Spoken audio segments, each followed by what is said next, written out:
Hong Kong's economy slowed further in the first quarter of 2016, growing by just 0.8% in real terms over a year earlier. This compared to the 1.9% expansion in the preceding quarter.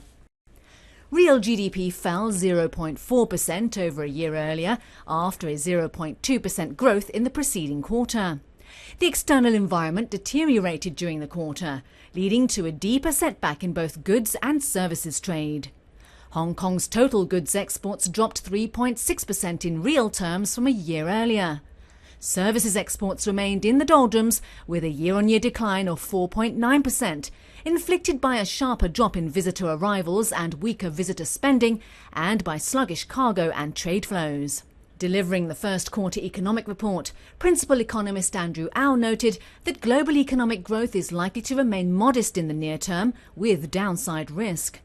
The trading environment for Hong Kong's exports will remain rather difficult in the coming months, but there are some positive developments which could help speed up growth. The U.S. economy, while losing some traction in Q1, is widely expected to grow slightly faster in the coming quarters. And the mainland economy is also on track to attain its growth target for this year. If the economic conditions in our major export markets show improvements going forward, the downward pressures on Hong Kong's exports will hopefully lessen in the latter part of this year. As to Hong Kong's exports of services, the pace of decline in visitor arrivals had narrowed in recent months. If this positive development continues, this will also help to stabilize the retail trade and tourism-related activities.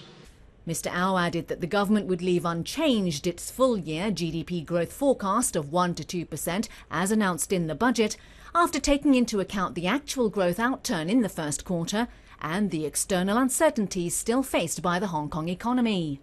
The headline and underlying consumer price inflation forecasts for this year at 2% and 2.3% also remain unchanged.